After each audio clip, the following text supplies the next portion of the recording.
suspend the requirement of open meeting law to have all meetings in a publicly accessible physical location. Further, all members of public bodies are allowed to participate remotely as long as reasonable public access is afforded so that the public can follow along with the deliberations of the meeting. For the public to join the meeting remotely by telephone, dial 1-408-650-3123 with access code 235-235-861.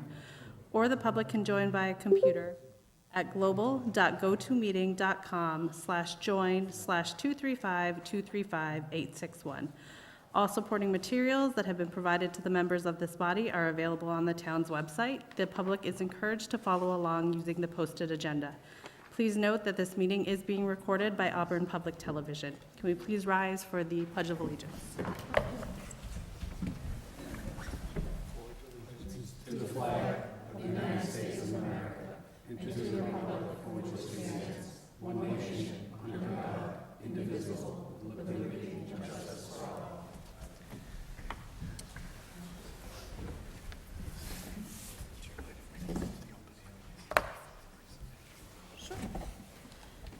So we have one person signed up for public comments. Could you please come up and give us your name and your address?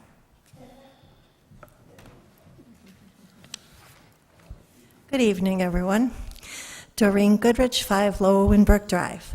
So I know I've come up here on this issue in the past, and I know it's not Chris because I can hear some of you, but I just want to tell you how annoying it is when you're trying to watch televised meetings at home and you really care about what's happening, and I can't hear at least half of you. And I just want to remind you again that it's not just you having a private conversation, you're talking to all of us out in the public, and I know sometimes it's easier to turn and say something respectfully to your person next to you, but then you don't hear.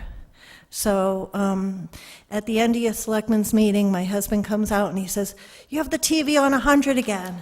And I go, "I know," and I still can't hear. So I just want to ask you again, and I don't know if Chris needs to check these mics, but please make sure it's in front of you because there's a lot of us out there that really enjoy this stuff. So thanks, I'm going home to watch a meeting and I'll let you know how you do.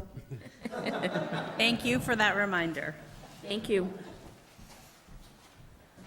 Madam Chair, I'd make a motion that we move up item, Select Board General Item 5A. Is there a second? I'll second it. All those in favor? Aye. Aye. Opposed? The chair is a yes as well. So we are moving up to Section 5A. This is the open air license for the book sale by the Friends of the Auburn Public Library.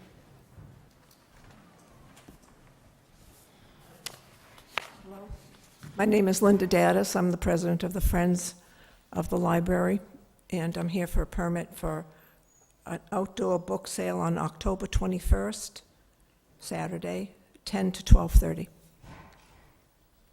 Do board members have any questions?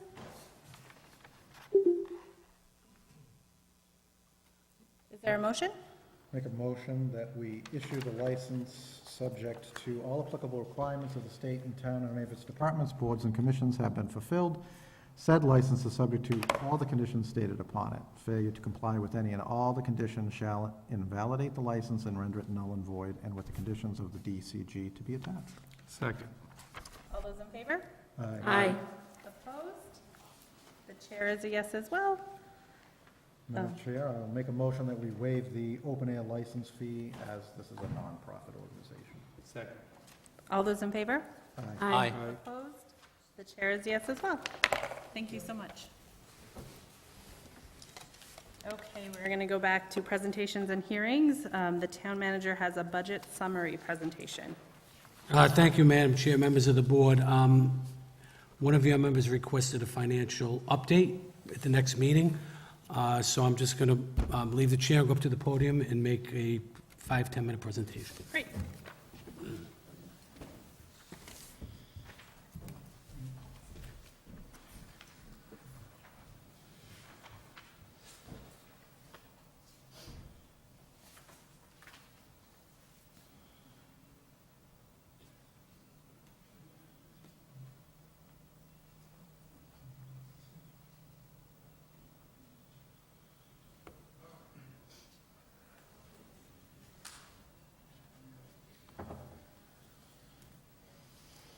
So, Madam Chair, members of the board,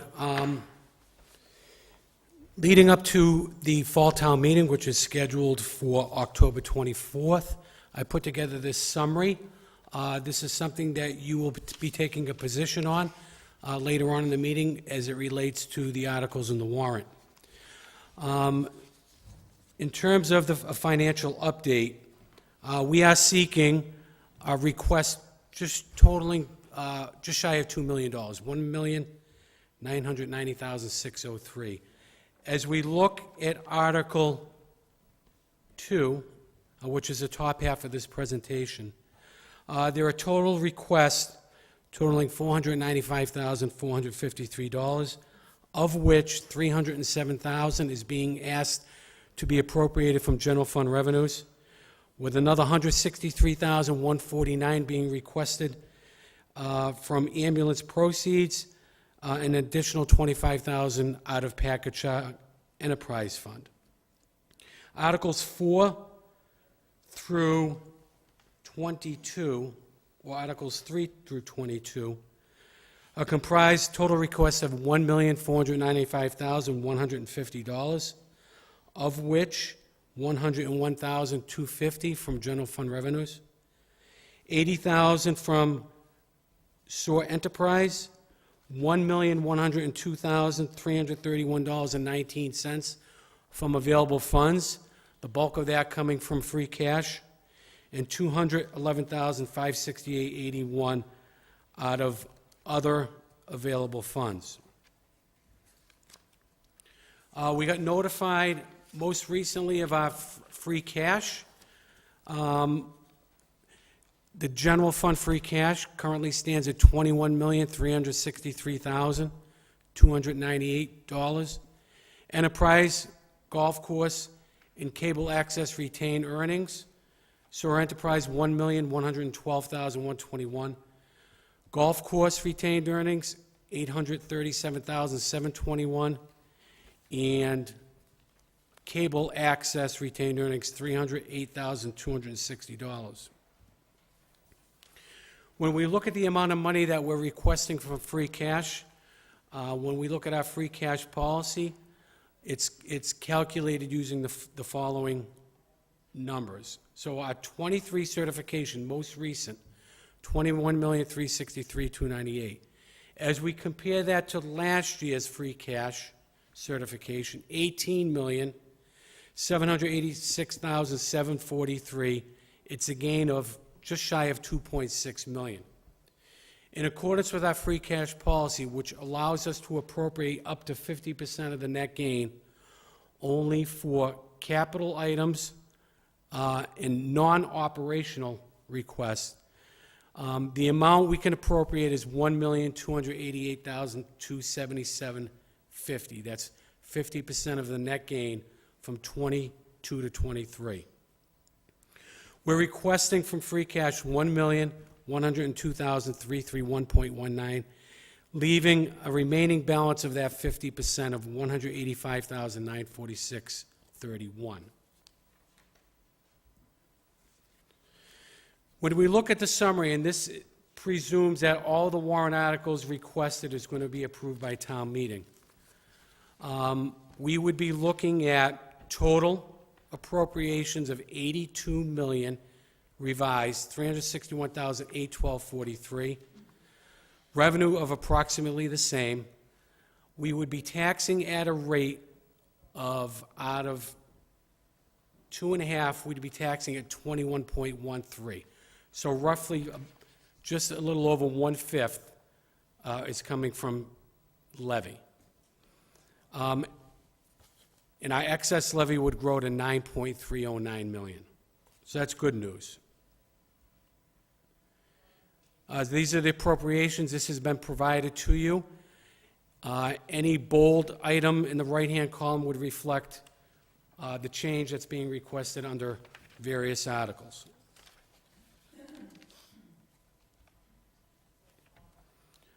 Provided to you is all the funding sources: tax levy, available funds, free cash, cherry sheet revenue, and local receipts. Here's a listing of our local receipts: totaling $11.81 million. And once again, just to recap the financial snapshot, once again, assuming all the warrant articles are approved, the total allowed that we're taxed at 2.5 would be $1,317,000. We're only taxing out of that $278,405. The percentage of that is 21.13 out of a total 2.5%. And that share is 0.528 out of 2.5. So once again, we are not taxing to the max. Our excess levy would be at about 9.3 million. And that far exceeds any other community in central Massachusetts. So with that, I'd be happy to answer any questions the board may have at this time, unless it would like to reserve those questions when we go through the warrant. Does anybody have any questions? Not at this time. Thank you.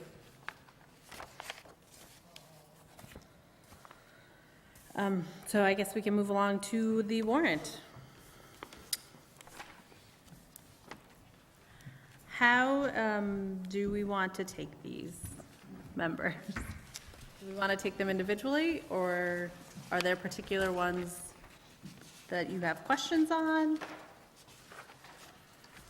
I'm happy to do whatever the board seems I fit. have a few questions, but I don't know what others think. So I have questions on Article 6, 8, and 15 and 21.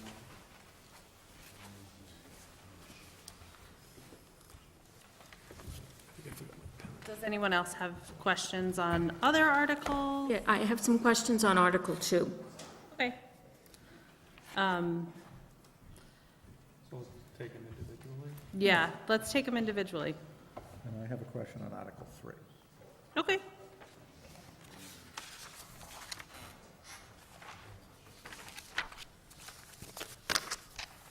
Do we want to take them individually, or could we do Article 4 and Article 5 together? I think I'd like to take them individually. Okay, sounds great. So we'll start with Article 1, the Report Finance Committee. So there's nothing really there, so Article 2. Does anybody have questions? Does anybody want to start with questions on Article 2?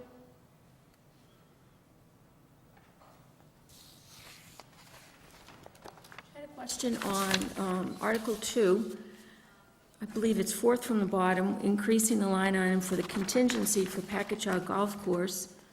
And my question was just about the correct, no, the account number's okay. I thought it was incorrect, but it's okay.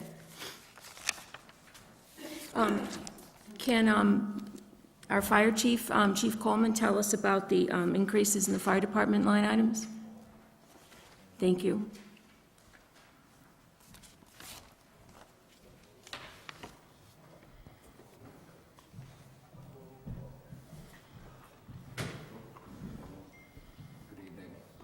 Specific to a certain article, or? Article 2, those 4 line items, please. The firefighters line increasing, fire overtime, the protective gear, and the clothing. Those for the new employees. Thank you. So as the board is aware, we had discussed this several months ago as part of the impact discussions. Once again, this year, town administration, upon my request, is supporting the addition of 4 new firefighters starting on January 1. We structured it a little differently this year. Last January, all 4 positions came from the levy. This year, out of those 4 positions, 2 will be funded through ambulance receipts, and 2 will be funded through the levy. And then the increases to overtime and protective gear is taking into consideration those 4 new positions.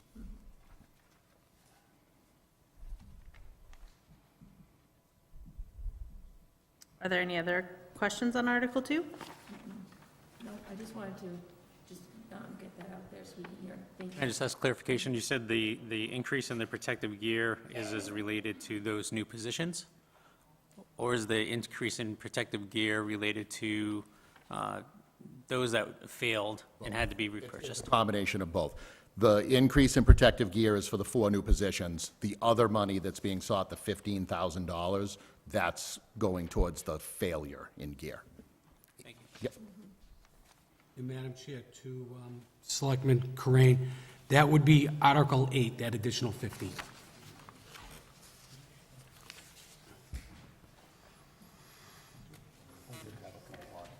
Certainly.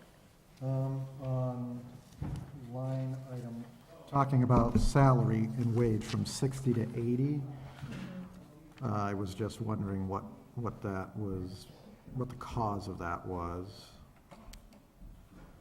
So there are a number of considerations that we are contemplating, probably half a dozen positions as a result of retention and recruitment. I can tell you, we just filled 2 engineering positions, and we had to offer more than what the base was advertised at. Otherwise, we wouldn't be able to get those positions. So there were some unanticipated increases that were not accounted for as part of the annual budget, and we're making a slight adjustment to account for those changes. Fleet maintenance is going up, what, $50,000? What would be the cause of the increase in fleet maintenance? So I can play tag team with our DPW director, but I can tell you, when you look at year-to-date actual for the prior fiscal year, I think upwards of $120,000 was transferred into that account.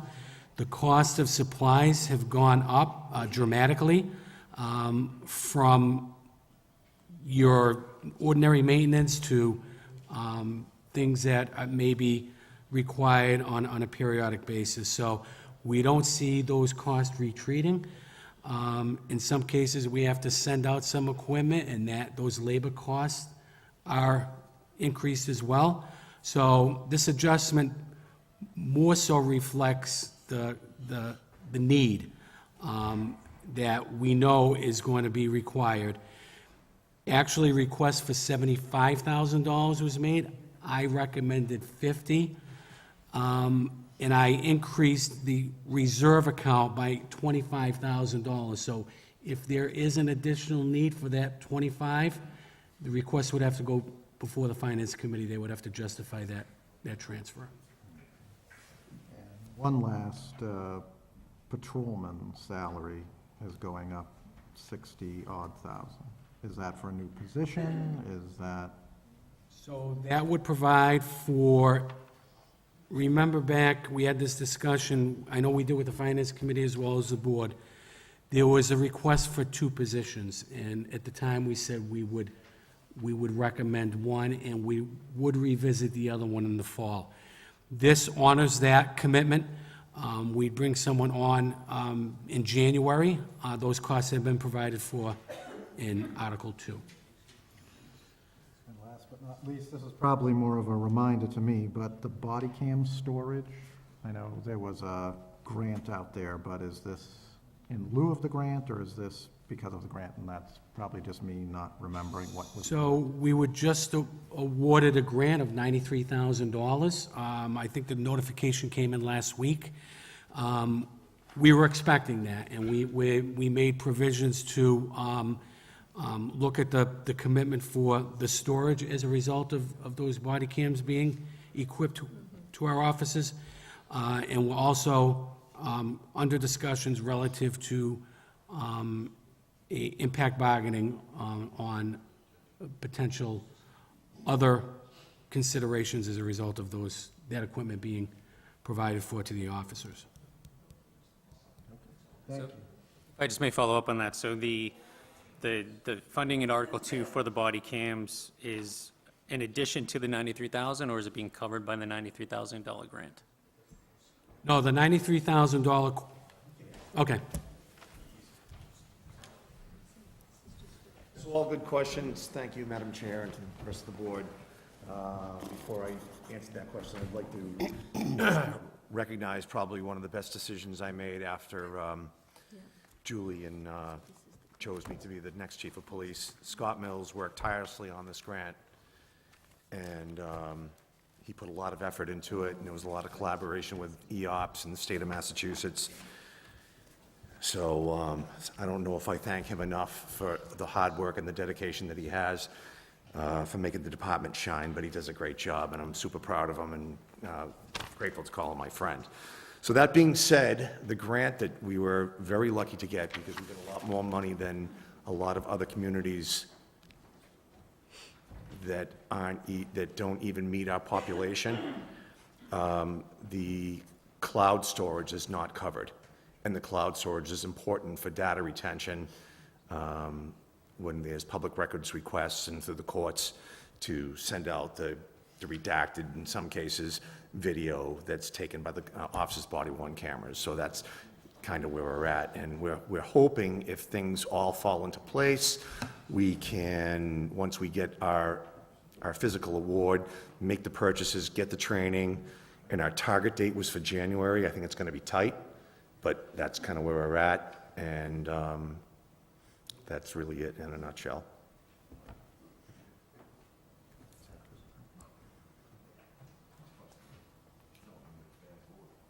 First, thank you for going after the monies.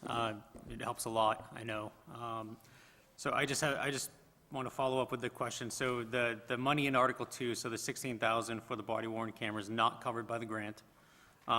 The $34,000 for the body-worn camera compensation, is that covered by the grant, or is that not covered through the grant? No. It's not. So this is above the grant. So we're spending $93,000 plus these additional monies. Great, thank you.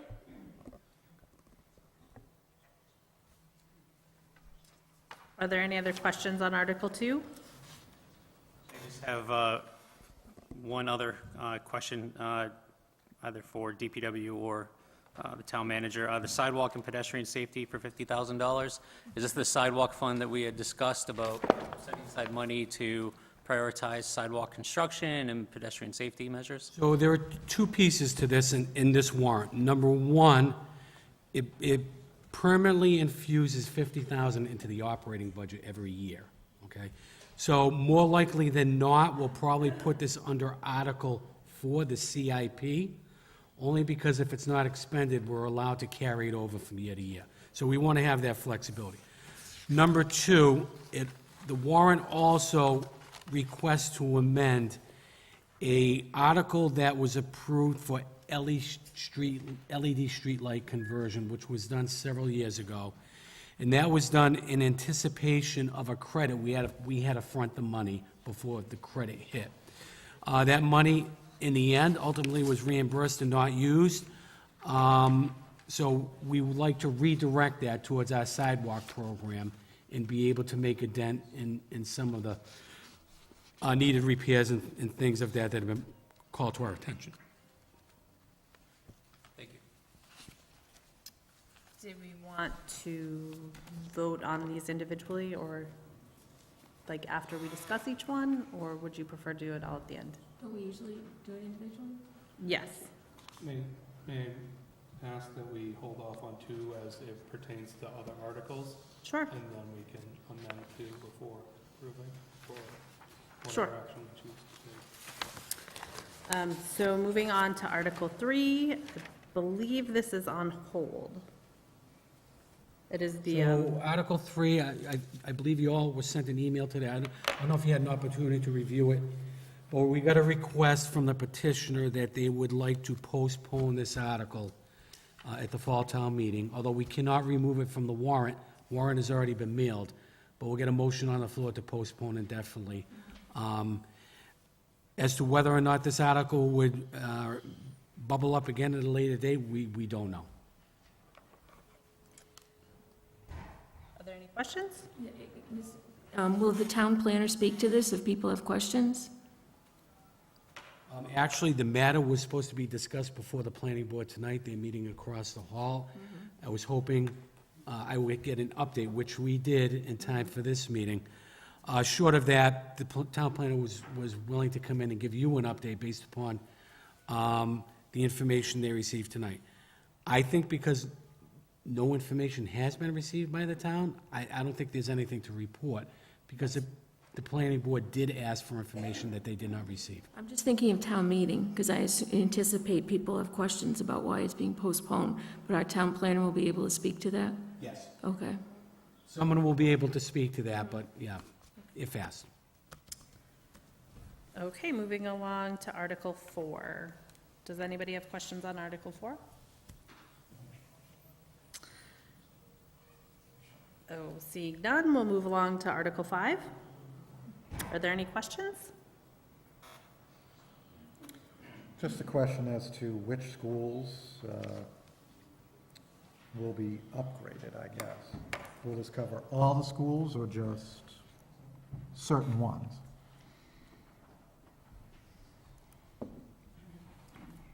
Dr. Chamberlain, this is the 95,800 for the, yes. Wherever it works.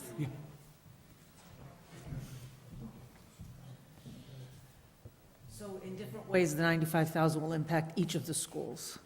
There is some work to be done on some of the doorways that would primarily impact the elementary schools, the two primary and the intermediate.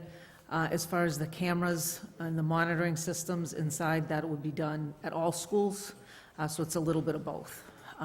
This is in line with work we've done with our district safety team, as well as what took place during the audits that we conducted about 1.5 years ago on each of our buildings. So we keep just trying to build in additional redundancies and things that will help protect our staff and our students. Thank you. Thank you. Are there any additional questions for Article 5? Okay, we're going to move to Article 6. Does anybody have questions on Article 6? I do. Go ahead. Yep. So there was money that was laid out for a separate project, and coming to look at using the balance of the money that's remaining for a separate project. My question is, why wouldn't they bring the separate project forward as a separate project and seek financing that way? So if I can field that question, Madam Chair, members of the board, so this money was already borrowed through bond proceeds. Once you go out for a borrowing, if there are any surplus or unexpended funds, there's only certain things you can amend that for. It has to be of like purpose with the same term of, when I say term, if it's borrowed for a 10-year purpose, it's got to be paid within so many years. Because it's borrowed funds, they are seeking to repurpose those funds. That is legitimate. If it wasn't a borrowing, then you could do one of two things. You could amend that purpose for non-borrowed funds, or you could choose to rescind that money, let it go back to its original funding purpose, and then request a capital project from those funds at a future date. So, I'm concerned about the repurposing because I don't want to run, we're concerned about what they call an arbitrage issue. So because the interest we're earning on whatever funds we have is greater today than it was a year ago, in some cases we're getting 5%, it far exceeds our borrowing rate, which may have been 2%, so that spread is considered what they call arbitrage. And if you're making money on borrowed funds, the IRS can come in and do an audit, and you'd have to pay back the interest as well as penalties. So we'd like to expend funds as quickly as we can. This purpose does fit, and I am concerned about the arbitrage issue. Thank you for that explanation. Are there any additional questions? Okay, we're going to move on to Article 7. Does anybody have questions on Article 7? Seeing none, we'll move on to Article 8. So it's a very similar question to Article 6. Again, they're seeking to repurpose funds. I just don't know why they're not coming and asking for a separate project on that. They're looking to replace, so I know the ambulance, we were lucky enough to get the grant or donation, and we're looking to repurpose funds that were allocated for that. Can you just explain what you mean when you say come for a separate project? I don't understand what you mean. So you're looking to repurpose 90,000 from the ambulance reserve. Wasn't that part of the ambulance new purchase? Yes. Yep. So money was allocated for that. We were lucky enough to get a donation. Yep. And now you're looking to reallocate money that was. I think I understand your question. So originally, when town meeting voted to expend the $300,000 for the ambulance, and that purchase was never made because of the donation, we reallocated a portion of that money to hire the fleet mechanic, and then a portion of that money to buy fleet equipment, which left a balance of money appropriated by town meeting, but was unspent. So instead of coming in, this is really, correct me if I'm wrong, Mr. Manager, this is really more of a housekeeping issue, where if I came in with a new project just seeking $90,000 out of ambulance receipts for these purchases, there's still $90,000 of unexpended money as appropriated town meeting that's just hanging out there on the books. So if I never close that project out, or if we never reallocate that money for something else, forever in time, that project is going to be hanging on the sheet as unexpended funds by town meeting. So this is a cleaner way to do it, because these are two new projects, but I'm reauthorizing money that was already purchased. So when that money is expended, now that entire $300,000 that was appropriated town meeting is cleaned up and it's off the books. So, through the chair, if we were to zero out that account, return the money, and then come request that, is there, I'm not sure if it's cleaner or not, but at least the transparency is we're asking for money to be used differently than what it was originally intended. We're doing the same thing. If he came with a new article, it would look just like this, except it would say from ambulance proceeds, just wouldn't have repurpose on it. This isn't a bond issue.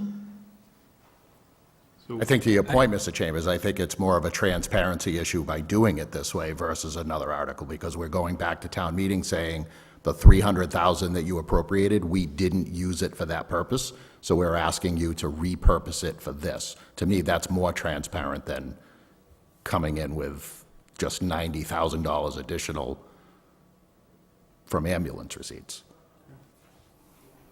So is there an issue if they did it differently than this, or does it all turn out and this is a cleaner way to do it? It doesn't change the intent of the article, doing it the way you had suggested, Steve. But what I can tell you is town meeting can still reject this request if they're not comfortable with it. I just want to make sure that, again, maybe I'm not seeing it that way. I think the way it's explained there, but as I read it, it's like, okay, we have this money, let's go up, hurry up and spend it. And I know that's not your intent, so I'm just trying to call attention to it. And say Yeah, the I money's guess I'll out just there. point out, I mean, I don't want to debate the issue, but I guess I'll just point out that every town meeting, in the 20 years that I've been here, this is how every department reallocates capital money that was left. So this isn't new. If you go back and look at every town meeting warrant in the last 20 years, this is how it's done. I don't disagree, I'm just asking the question. And again, it will come before town meeting. I'm not for or against it, I'm just trying to understand the process. Thank you. Are there any other questions? Okay, we'll move along to Article 9. Are there questions on Article 9? Just a question, perhaps one of the chiefs or both can just give us an update on the town's public safety radio system and why this money is being sought. Okay, just, the Reader's Digest is fine. Okay, yeah. The police chief and I were here a few months ago, and we briefed the board on what the issue was. Again, back on, the money that is being requested through town meeting is 3 different parts that make up the close to $500,000, whatever that number is. It's 450-something. It's 3 different parts. So part 1 is on July 22nd, we suffered a catastrophic electrical failure on Rochdale Street that crippled our radio system for a month, where that system was running off of generator power. The problem was a breach in the underground conduit that's about 900 feet, and National Grid would not turn the power back on for obvious reasons because there was water in the conduit. That was complicated by the fact that the town does not own the land that conduit sits in. So in order to replace the conduit, we would have to move it, which wasn't necessarily a problem. But in order to do that, we were going to have to construct a new road in order to access the radio site from Rochdale Street up to the radio site. That cost far outweighed the cost from just moving the radio site from Rochdale Street to Leicester Street. So at this point, Rochdale Street has been abandoned. As it sits, both police and fire systems main sites are now on Leicester Street, and the police department has some backup equipment here at the town hall. So the first part of that request is to cover the emergency repair that was done over that month with the radio vendor basically rebuilding or building a shelter site at Leicester Street to house the equipment. That's part 1. Part 2 is when we did those moves, we gained some coverage in certain areas and we lost some coverage in certain areas. And when the radio consultant was in and we were moving all the equipment around, police department has about 95% coverage, which is like the ideal. That's kind of what you shoot for. Fire department only had 52% coverage when we were on Rochdale Street. We went from 52 to 73, somewhere around there, by moving to Leicester Street, but we still have some, in some respects, even though from a percentage perspective, our coverage area got better, but because of the type of system that we're operating, which is still a single repeater site, our radio coverage has worsened since then, because in areas where it was decent, it's now not good. So even though from a percentage perspective, we got better in terms of what the potential coverage is, the type of system that we're using, we're having a lot of struggles today with the system. So the second part of this is to build a new radio site at on Prospect Street, which will then bring our coverage up to around 93%. And it'll be a different type system. The police has a different system than we do, which is why they have better coverage in terms of how they can communicate. So we'll go from a single site repeater to a 3-site simulcast system. So that's the second part of the request, is to build that simulcast site on Prospect Street. And then the third part of this is back in 2020 through the normal CIP, Fire Rescue had requested funds to upgrade our 2 repeater sites. So again, we have a primary repeater site and a backup repeater site.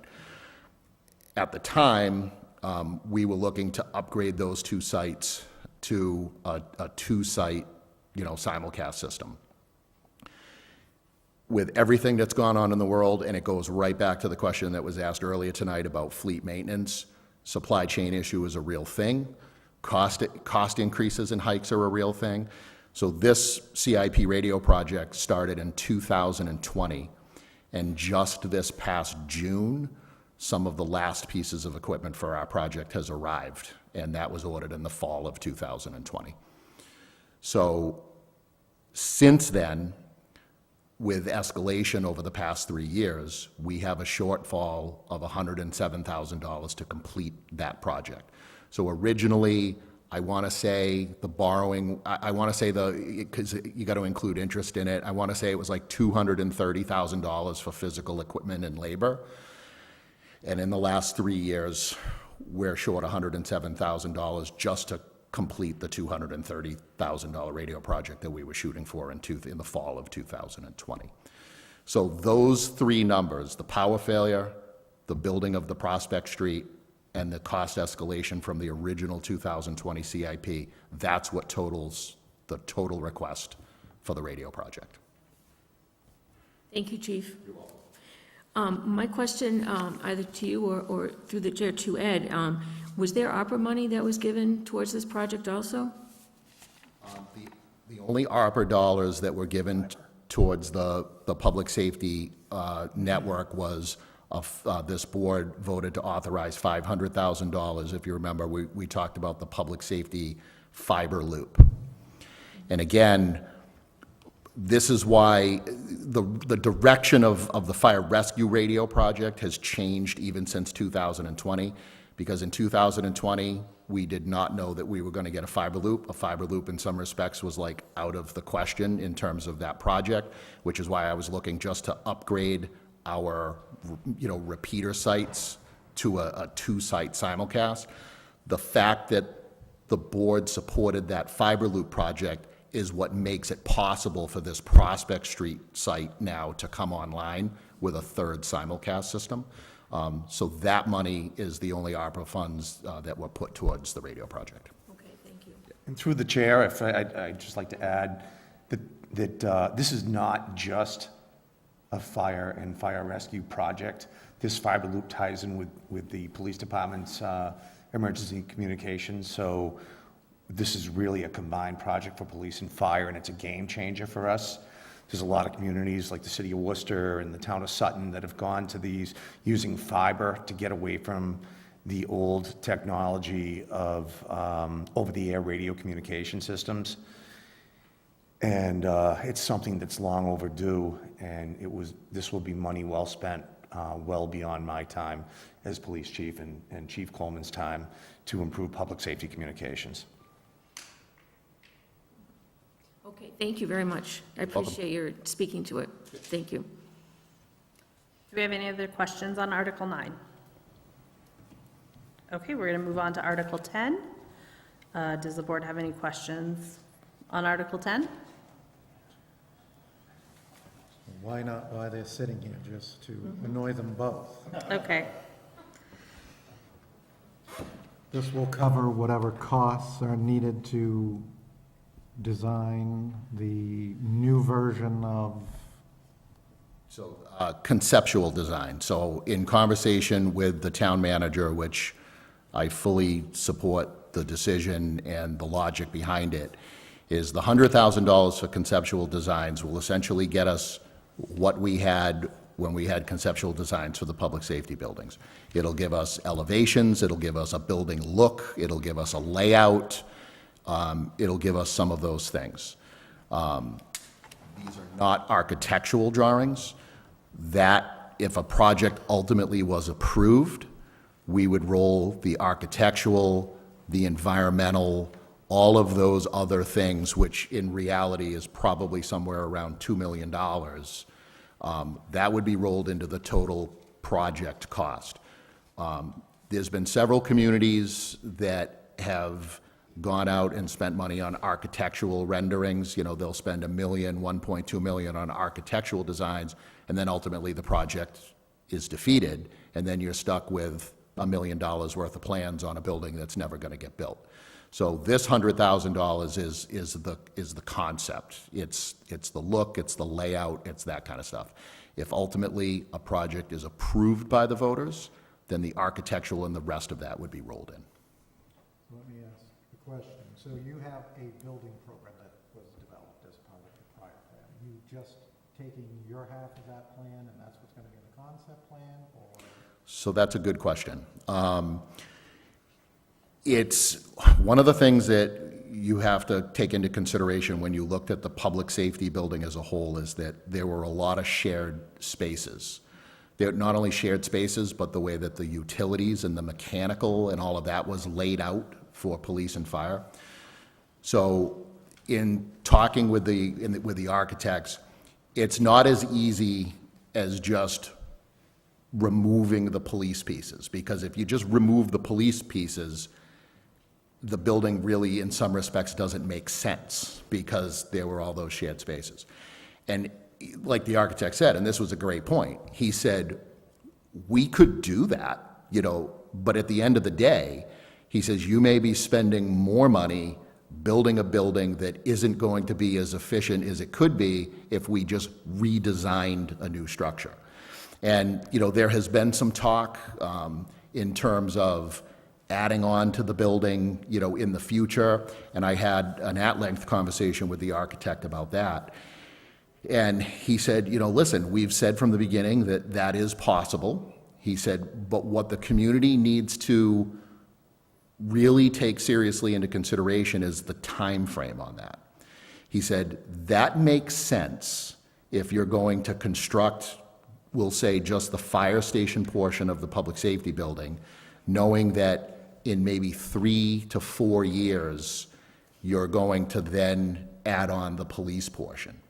He said, but if you're looking that this is going to happen like potentially 7 years down the road, 10 years down the road, he said, we don't advise it. He said, because the reality is we're going to build you a building that's going to be much more inefficient on something that may happen a decade down the road than just building you the building that you're going to need now. He said, so if you're not going to do it in that maybe 3 to 5 year window, he said, I would suggest that you build the building, and then if we want to put the police station on the same site down the road because circumstances come up or whatever, he said, even from a cost perspective in some respects, you'd be better off just building a separate building on the same site versus trying to marry the two later a decade apart. So he felt, he just wanted to bring to the town's attention that we would probably be spending more money trying to construct something that we could add on to a decade from now. Through the chair, this may be a question for the town manager. For this project, do you foresee the same committee that was formed overseeing sort of the public process for the design, or is there going to require a new committee for that purpose? My recollection is that we were going to dissolve the existing committee, and I held off any appointments on a new committee until I know town meeting approves this warrant article 400. So we would put an ad out there. It'd be great to have some of the same players, because I think they could bring some valuable information that they've learned from going through the process on a joint that may be salvageable and can be brought over to a refocused effort. But certainly, we're gonna advertise and put it out there. One last question. Of the 100,000, does this also potentially include, so we know that the police department's current building is woefully missized, undersized, and is there a possibility that out of the 100,000, they're also going to look at temporary changes that can be made to that building, knowing that we're talking a decade off or longer before the community commits to building a new police station or combined public safety to address the needs that the police have at this time, or is that going to be a separate project that the administration plans to bring forward? This 100,000 includes the conceptual design for the fire station only. Thank you. And through the chair, I can tell you, I've been doing this for a long time. I've been in Auburn for a long time, and we've made 3 modifications to the parking lot. We've turned closets into storage. We've removed bathrooms for dispatch space.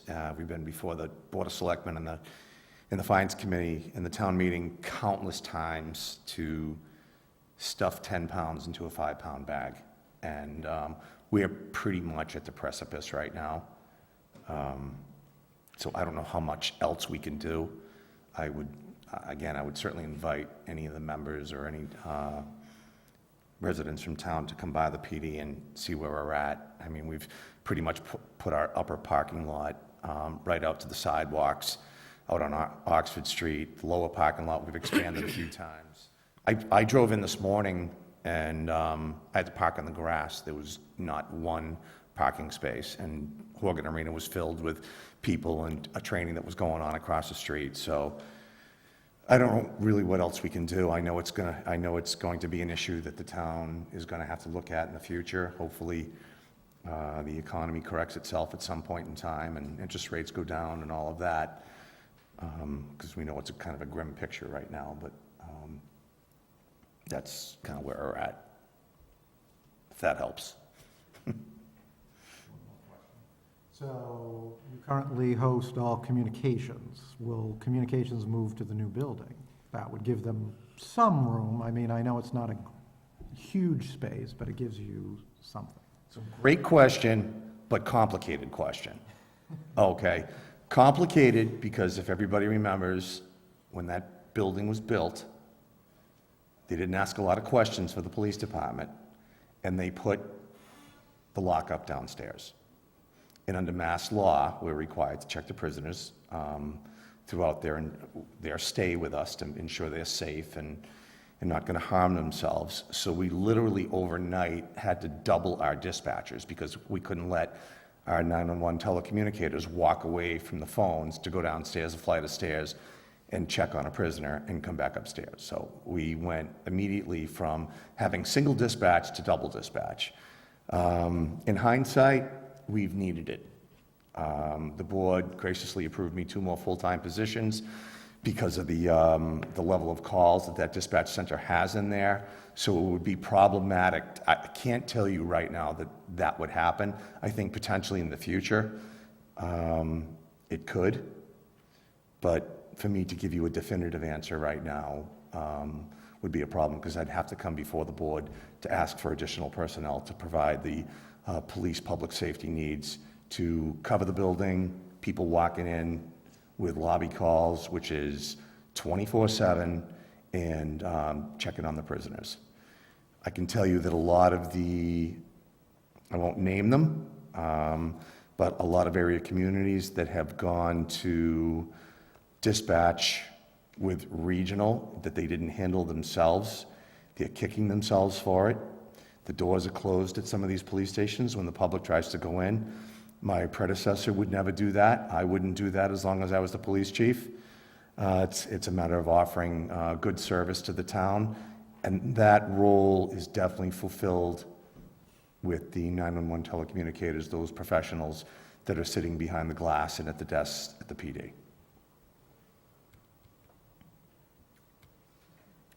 Thank you. Thank you. Are there any other questions for Article 10? Okay. We're going to move on to Article 11. Does anybody have questions for Article 11? Seeing none, we're going to move on to Article 12. Are there questions for Article 12? Quick one. Sure. Do we anticipate that this will cover the cost of the maintenance of these facilities that DPW actually, DDIS, the other D, this will cover the cost if we create this account? Not us, but town meeting creates this account? Hi, good evening. Thank you for the question. So for the charging stations, we do not know what the expected revenue is going to bring in. Since the charging station has been installed, we've brought in a couple $100. It's just starting to get the word out. We have had several cars charging there. That money is going to come in quarterly, and the expectation is that that will increase over time as more and more the push for electronic vehicles comes. Right now, we have minimal cost. However, in time, if we have to replace these charging stations, that's the goal of having this revolving account in place, so that over time, we'll build the money up, and should we have any significant changes, that would help cover the cost. Right now, the software annual cost it's just about $300 for the one charging station. But they're shiny and brand new right now, but in time, we just want to plan for when they do have to be replaced. what kind of maintenance are we looking at? And do we have anybody on staff who performs this, or is this done by a third-party vendor type situation? We do have, it would be done by a third party, so we don't have anybody that would do the actual work. But we got this charging station through a grant with the state, and we hired a company to put it in. And also, there's a company that manages how the money comes in through the charging station, and the software are able to do everything through the software and computer. If I may just add to that, and thank you, Darlene. Certainly, we're in the infancy stages of this new technology. We're just looking to provide for a revenue stream that's going to provide for ordinary maintenance. We aimed high on the 25, knowing that we're probably not going to come close to that unless we replace the equipment. That's something we can monitor on an annual basis by revenue and expense and modify the cap either by increasing or we can actually reduce it at a future town meeting. Certainly the replacement, we have Muni Ag that we can turn to as well as another funding source for the replacement. But this ideally would be just for ordinary annual maintenance. Thank you. So I was just going to ask a question, if it's possible to broaden the scope of this fund to not just be operation and maintenance, but actually be expansion as well. As you said, we expect EVs to ramp up their usage in the town, in the greater area. And I didn't know if this fund could also be used to expand future EVs. As you know, most of the grants do require, some funds to be committed by the town, matching funds. So I didn't know if it was possible to expand the purpose of this grant to include that as well. I think the language that's being presented will allow for that expansion as well. Okay, thank you. Thank you. Thanks for the support. Are there any other questions on Article 12? We've got one next, so. Are there any questions on Article 13? More of a hope than a question, but can we get this on an annual basis, and what would it take to do it on an annual basis? I know it's a lot of work, it's a lot of coordination, and I know CERT is very helpful with this, and you're out there doing the coordination as well, but where we have so many things now at home that we can't safely get rid of, it would really, I really think the need is greater than every other year. Thank you. That means that you think that the day is beneficial. It's one of the exciting days for us in our department, and we do look forward to it. We know it's something that the community does need. In order to do this yearly, it's not the work that I would be afraid of, it's actually the cost.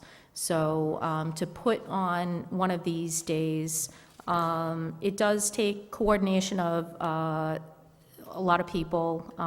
The place is always at the Horgan Ice Arena. They're very generous to let us use that space, and we do coordinate several different agencies to have this day, but it is typically anywhere $25,000 to $30,000 to put on one of these events. And over time, I have seen the cost kind of creep up. I think years and years ago, we did one that was maybe about $14,000, and I thought like I hit the lottery on that one because it was so low. But the general cost is in the $25,000 to $30,000 range. So it would have to be something that, the town would be open to spending that much money.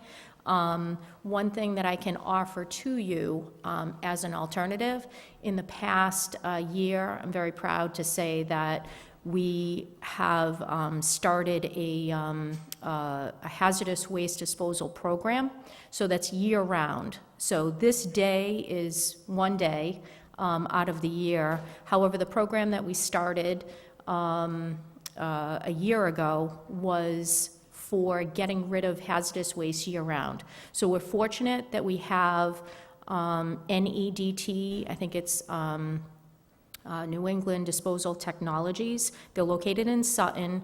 It's about, like, literally 15 minutes away. You go right down 146, get off of the Sutton exit, and literally they're right off of the exit. So it's very easy to find.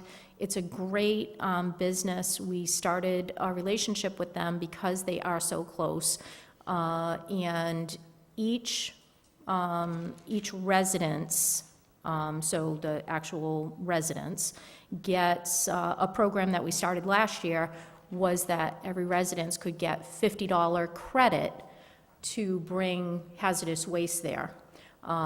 We had a really good participation in that in the first year, and just recently we decided to increase that from $50 to $75.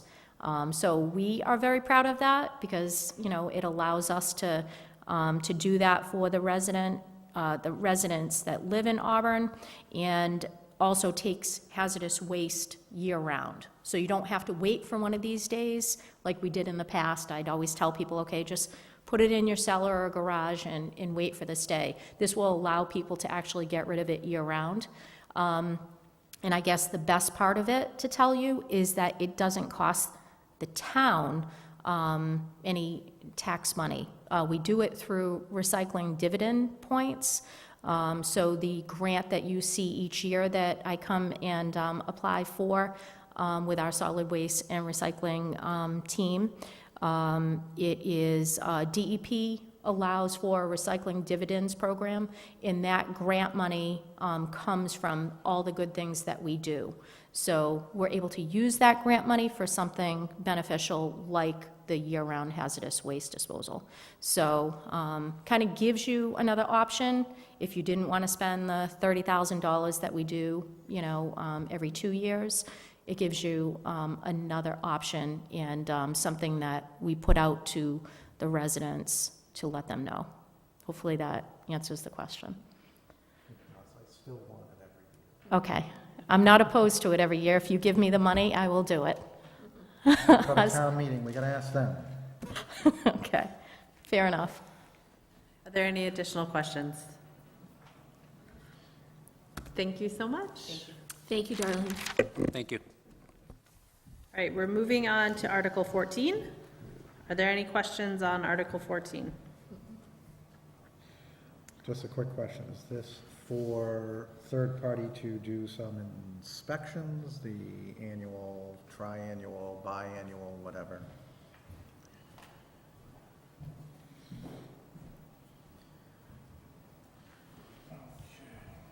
Good evening. The Department of Revenue has now gone to a 5-year revaluation program. So fiscal 21, 22, 23, 24 were all interim updates where they take a soft look, and fiscal 25, they take a deep dive into all the values of the real estate and the personal property.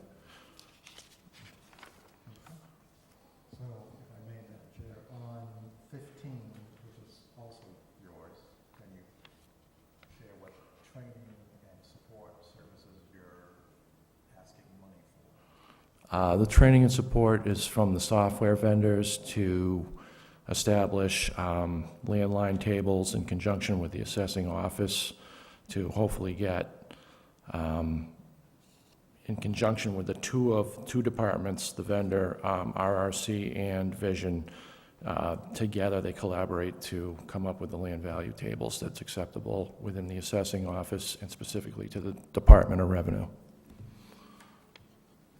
Can you explain that a little further, land value table? So there's residual land, there could be different land valuations in different site indexes in different areas of town.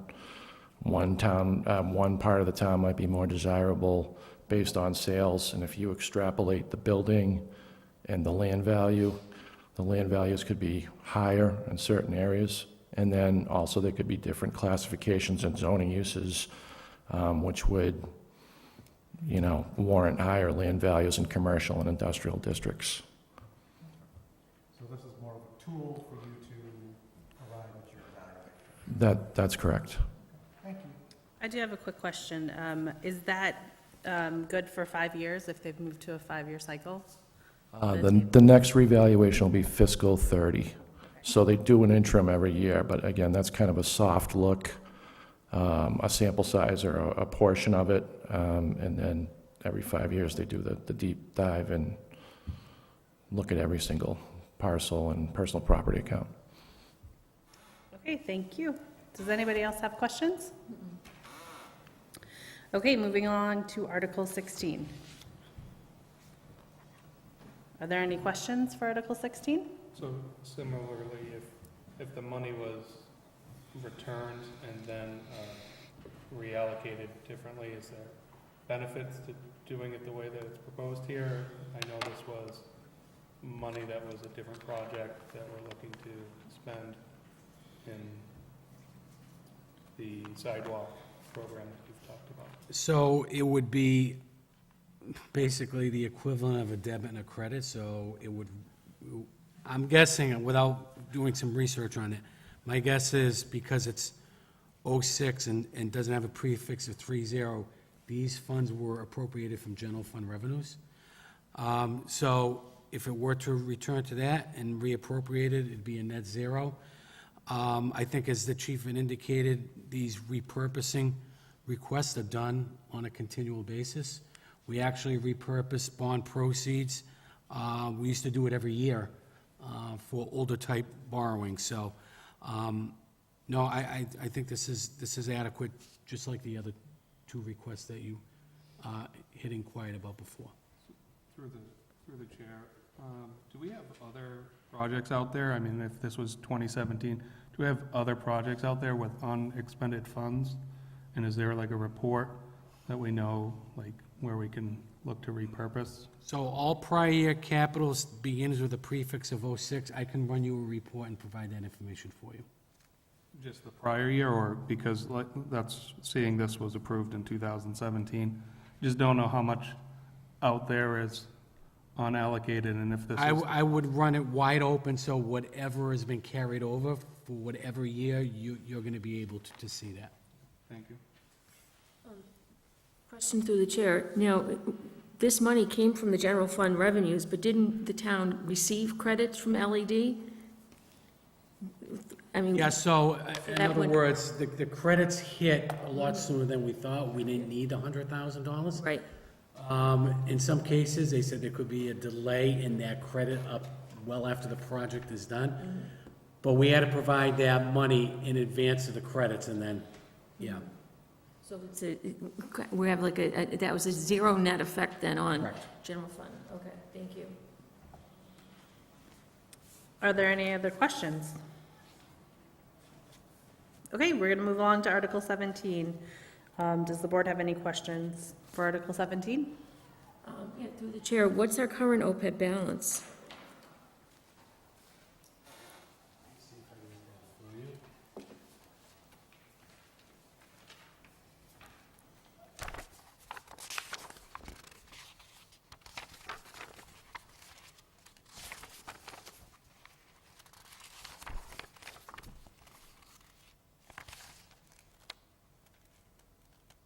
As of FY '23, $8,054,950.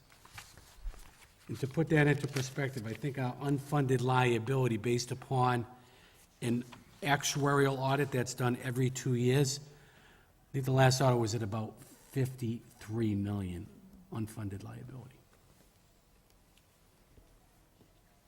Through the chair, is this part of a set policy where we try to set aside a certain percentage of free cash or a certain amount of free cash towards OPEB?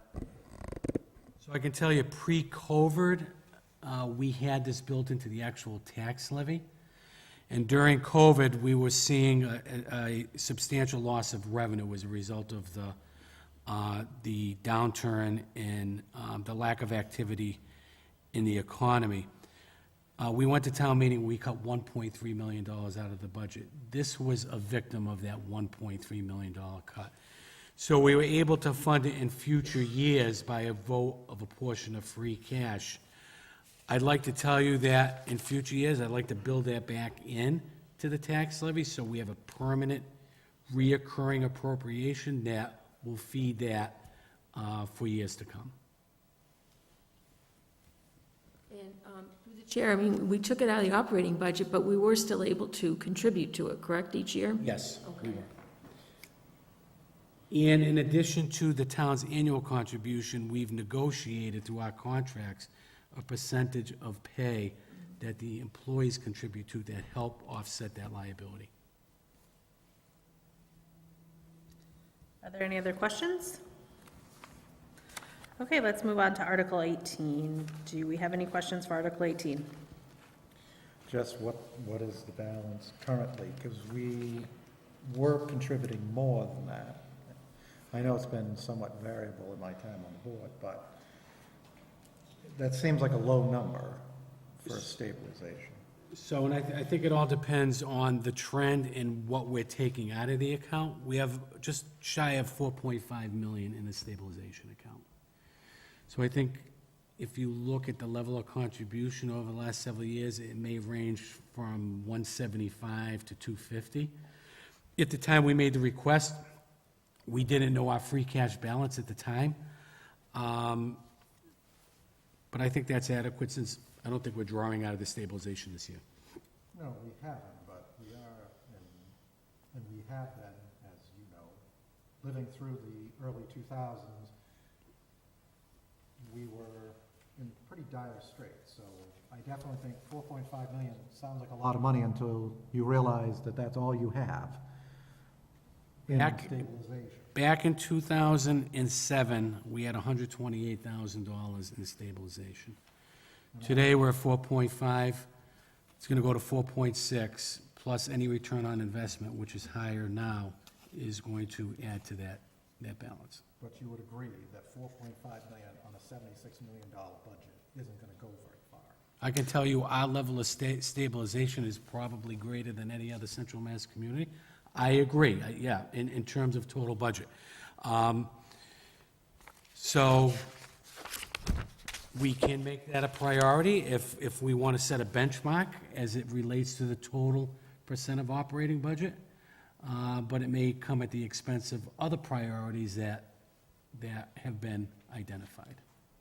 My concern is, again, we, to your credit and to the credit of town meeting and to the finance committee and others, we are better than the others, but that still doesn't give me a lot of comfort when I realize that that number, considering our overall budget number, we're not even talking about 1 month's expense. So that's my concern. So I don't know if the others want to discuss it in the future. I just wanted to bring it up. Well, I think we have to take into consideration what we have drawn out of the stabilization as a means to minimize our borrowing cost. So I know typically, I think we paid roughly $400,000 out of stabilization to redo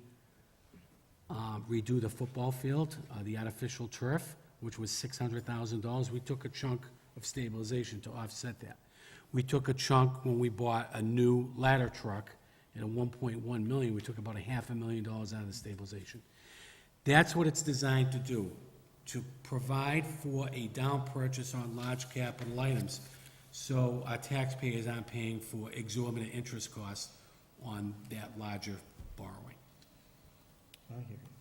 I still would like it to be higher, but for another time. Sorry, Madam Chair. Yep. Going on. Certainly fine.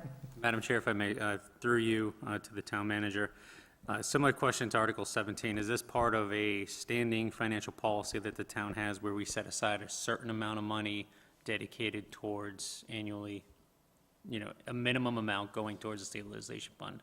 So as I highlighted earlier in my presentation, that 50% of the net gain could be used for a variety of reasons. Could be capital, could be OPEB, could be stabilization. That decision isn't locked into a percentage. I think that decision is made based upon availability of funds. And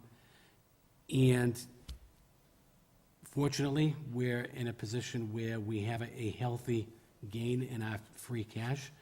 I hope that trend will continue, although it could be victim of circumstances beyond our control. Thank you. Are there any additional questions? Okay, we're going to move along to Article 19. Are there any questions for Article 19? Seeing none, we're going to move along to Article 20. Are there questions for Article 20? Yes. Okay. We appropriated money for Pinrock. This clearly is an addition to what we approved. Was this not anticipated, or did this come up after, or as a result of work that was done, and then suddenly we recognized that there was something there that needed repair?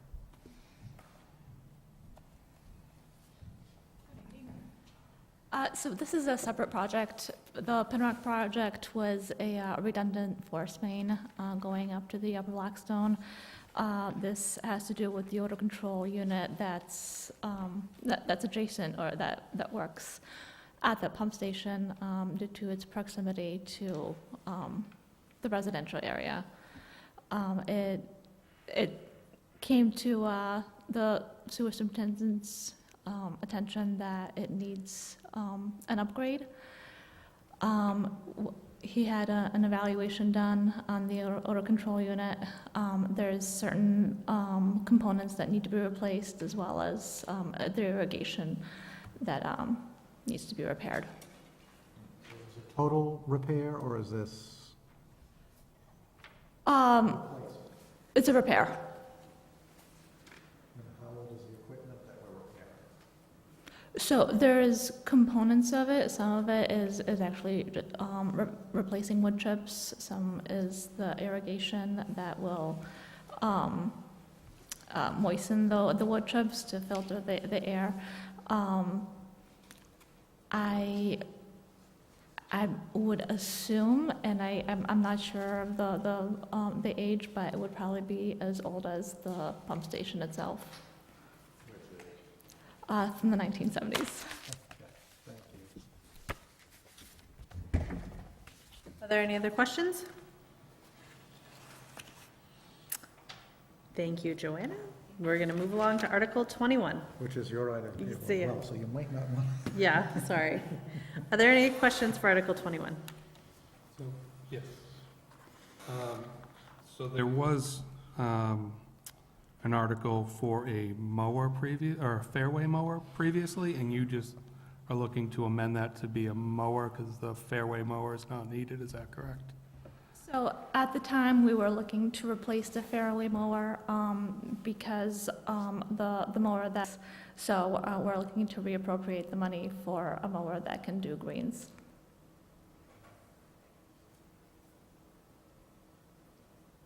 And that's a need? Yes. And this will allow, I think the golf course superintendent could probably do a better job of explaining, but it would have a variable height for the grass. And just to clarify, this comes out of the golf course tank. So the money has already been appropriated from retained earnings by a prior vote of town meeting. So it just amends the purpose, so it wouldn't be an additional deduction of retained earnings. But it's the golf course. Golf course, yep. Thank you. Are there any other questions? All right, I think we're all set. Thank you. So moving along to the final article, Article 22. Are there any questions on Article 22? Lots, at least 12.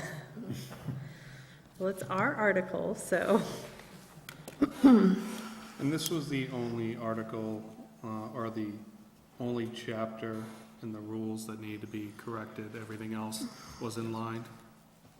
Yes, correct. Madam Chair, may we look, I have a question on an item in Article 2, please. Sure. On the line item for contracted services for Auburn Youth and Family Services, we're increasing that line item by $75,000, or 52%. Is that going to be the new balance going forward, or is this a one-time? So I know Norm is here, and I'm sure he's itching to talk about this, but we're glad to recommend a permanent increase in that line item by $75,000. Now, I can tell you the request was for 100,000.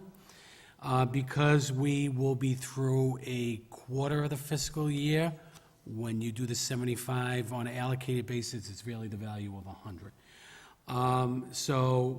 We made that announcement at the annual breakfast last week, and they are pleased at the town's position relative to the recommendation. So I can tell you I've had a series of discussions with Norm, with the Youth Commission, as well as AYFS, a few board members who reached out to Dory and I to have a discussion about the need.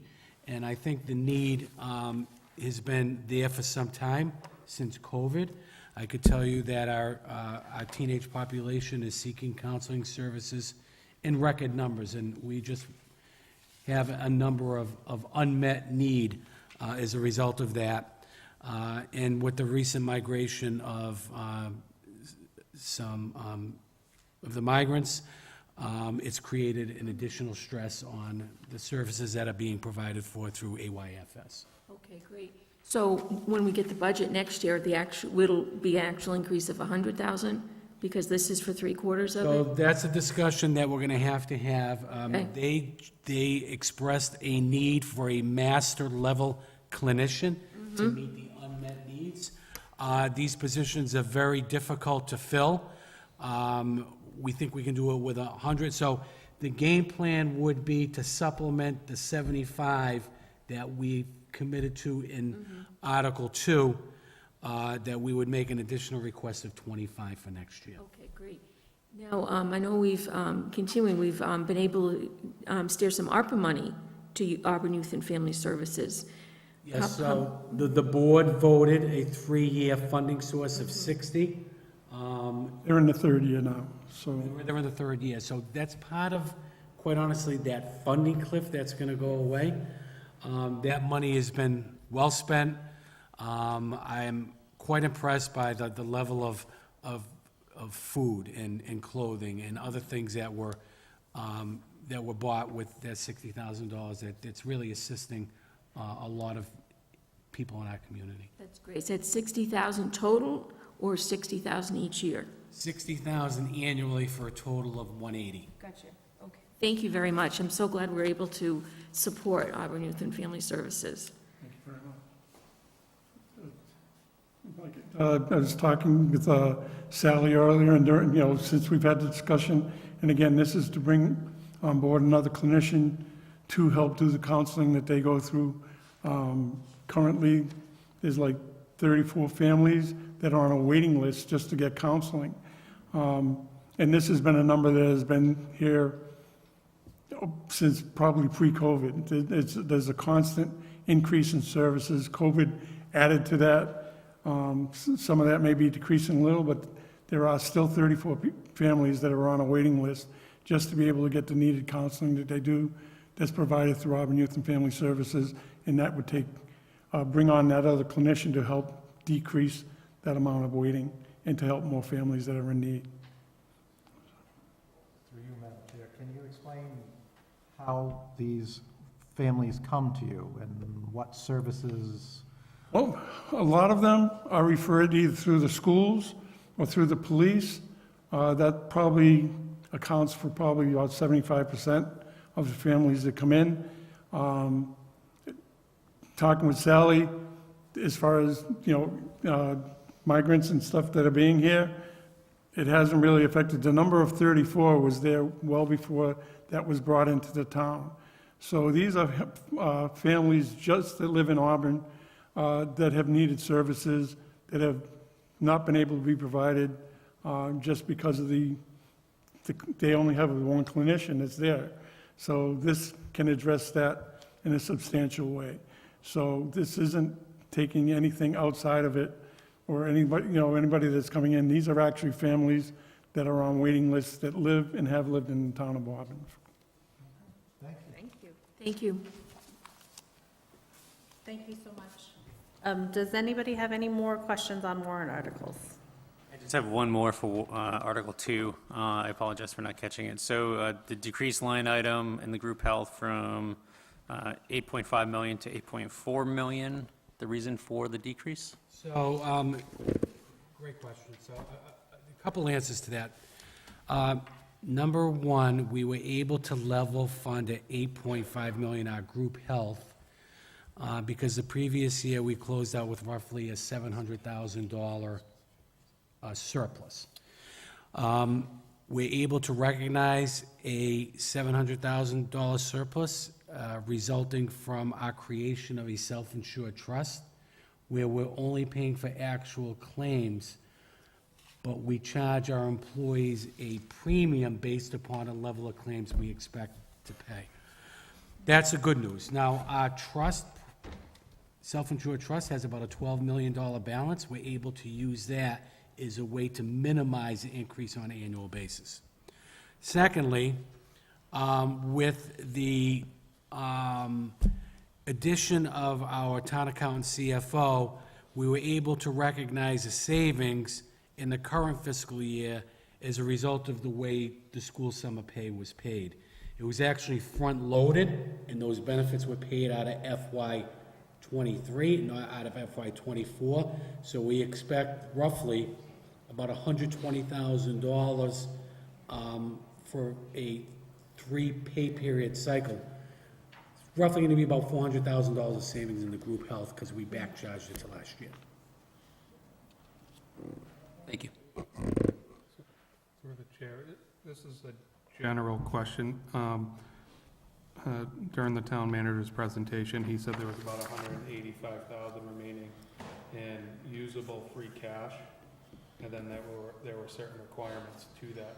Are there any items that would help reduce the tax levy of the $278,000 that we could allocate that money for to help reduce the tax levy? Is there anything? Unfortunately, no, because free cash cannot be used as an offset to the general fund operating budget. Now, we could increase stabilization as a result of a concern that was raised tonight. We could bring it up from 100 to a higher number as a result of that 185 being available, or use it for another capital item but I think most of our capital items are being funded either through repurposing or free cash already.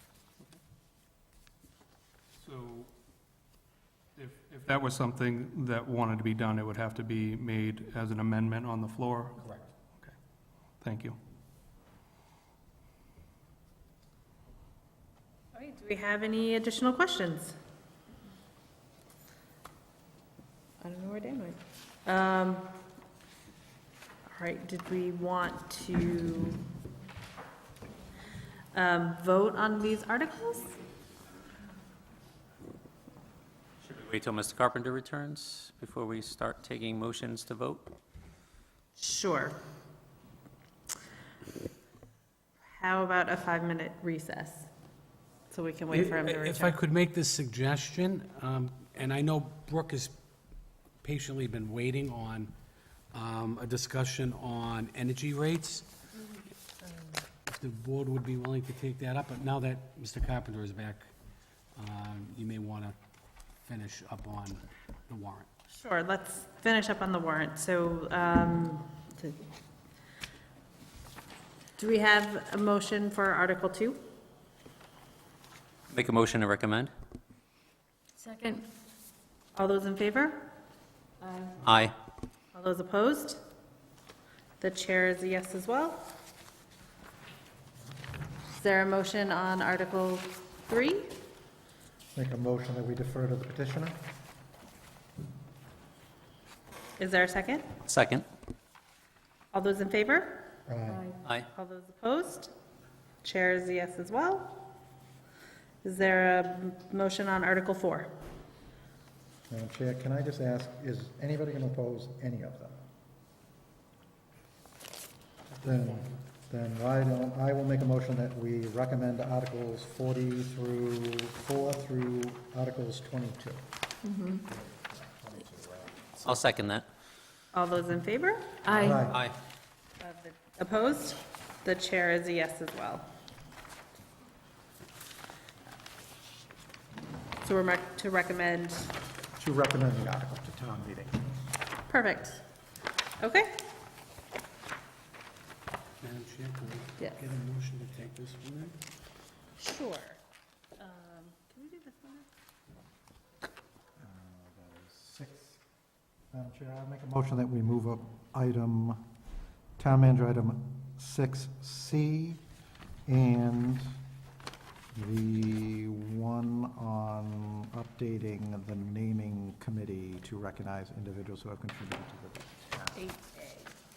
8A. So 6C and 8A, I would make a motion that we move those up in that order. Is there a second? I'll second that. All those in favor? Aye. Opposed? The chair is a yes as well. Okay. Town manager, did you want to, 6C? Thank you. Relative to 6C, I know Brooke has been patiently waiting. We want to share some information with you as to recent rates that we got for our Muni Ag program.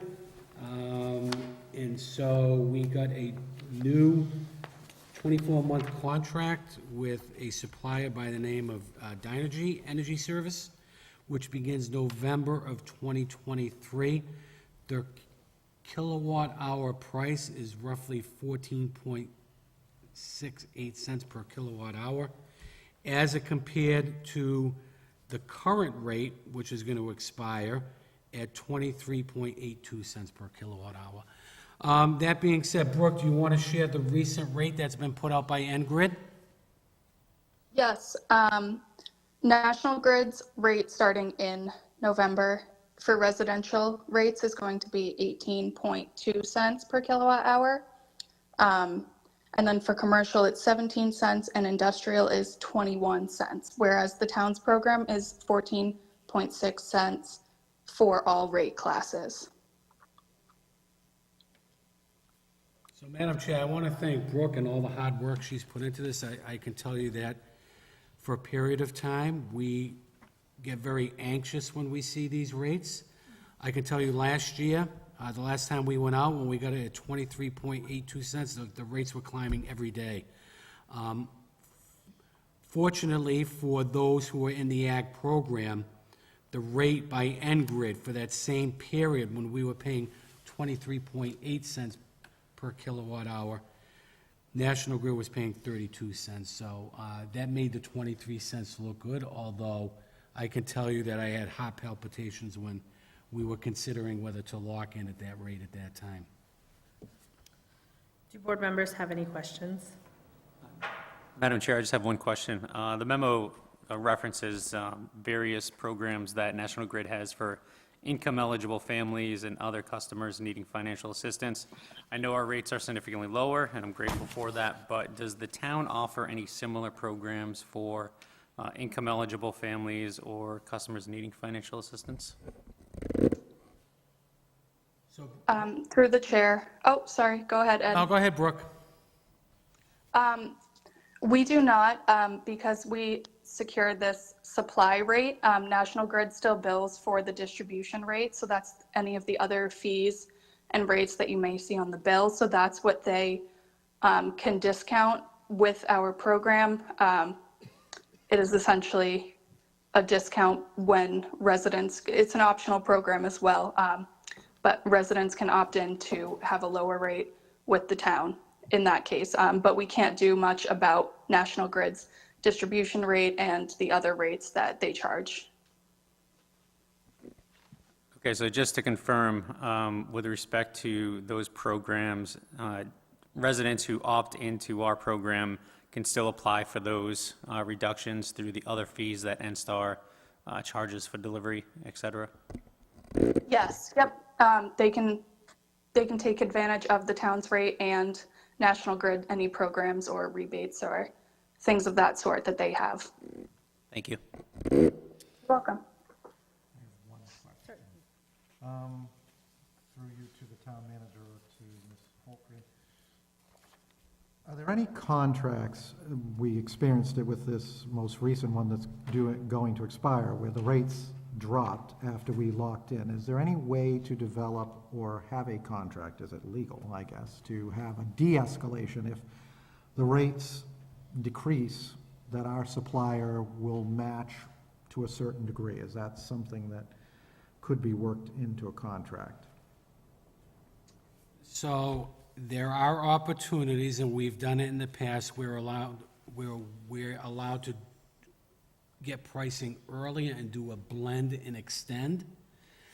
It extends a contract, it takes advantages of those lower prices, it spreads it out over the new contract term. Other than that, Brooke, I'm not familiar with any other de-escalation opportunities that I'm aware of.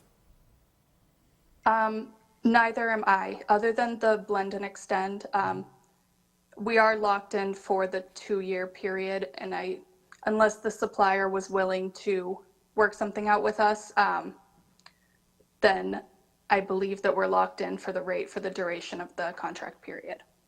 Okay, thank you. I have a question. So how does a resident get this rate? The mic is yours, Brooke. Okay. You just have to either call Colonial Power Group, which is the third-party consultant that we work with, or call the supplier directly. The supplier is Dynegy Energy Services. And I have both of their phone numbers in my office, and we had our press release and postcards go out a week or two ago to residents. So the phone numbers are on there, and when you call, or you can go online as well, just have your National Grid bill handy with the account number, and they'll be able to switch the supplier for you. Question, probably to Brooke through the chair. Is this information all available on the website in case someone didn't get the card or didn't hold on to it? Yes, it is. It's available on the town's website under the Energy Committee page. Thank you. Are there any additional questions? Thank you so much. Thank you for hanging in there, Brooke, appreciate it. Thank you, Brooke. No problem. Have a good night, everyone. Sure. Now we're going to go to member item 8A. So this is an update on the naming committee to recognize individuals who've contributed to the town of Auburn. So if she doesn't mind, I'd like to ask the town clerk to come up and join me because I was not on the board at the time that all this took place. So I'm going to update you on what I found and ask the town clerk to join in as well. So at the last board meeting, Mr. Carpenter asked for an update on the status of the flag committee as well as the status of the committee to recognize individuals who have contributed to the town of Auburn. I think we were calling it the naming committee.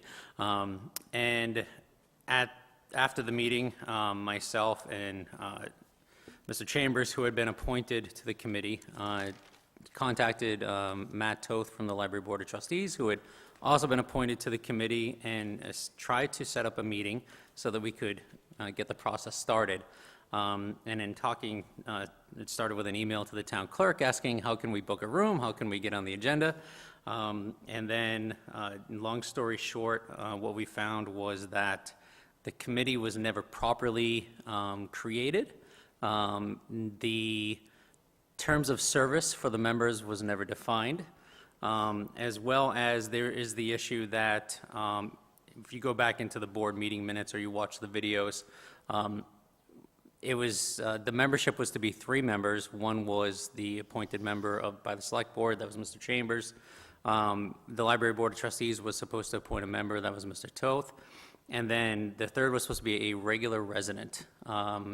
And I was appointed at the time. I was not a board member. I was on the planning board, and I applied for that position. There is some question on whether the intent was to not have 2 members of the select board to sit on this committee. In fact, if it was to have a normal resident, in which case Mr. Chambers and I could not both sit on the board as originally appointed. So I think we're here to decide on where we go from here, whether the board wants to move forward with creating this committee or either as a subcommittee of this, because my understanding, and please correct me if I'm wrong, the select board ultimately has the authority to decide the name of, of any property owned by the town. And the purpose of this was to recommend a name as it related to the new sunroom that's being constructed at the library, as well as to attempt to create some process to recognize individuals who have contributed at, I believe, Goddard Park was the other purpose. Yeah, I think through the chair, I believe through the minutes, it says Jury Square, the library, and then Jury Square, that whole project there. The town clerk's office was never notified that this board was created, so I had none of us in the office had any clue. We had nothing in writing that this was created. So essentially, you can redo it, redesign it as you wish, because it was never, I mean, we were never notified, so as far as we're concerned, it wasn't created. There was no time limits, nothing done.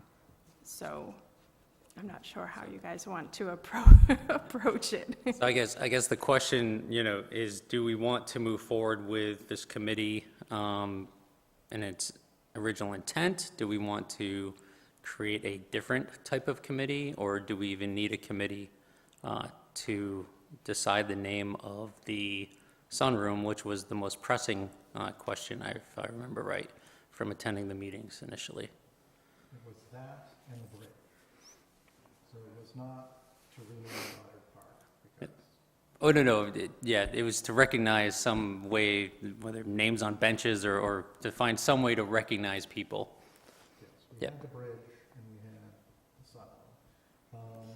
My recollection from the meeting was we were trying to gather input rather than have the board, because the presentation was a individual came before us and recommended naming something.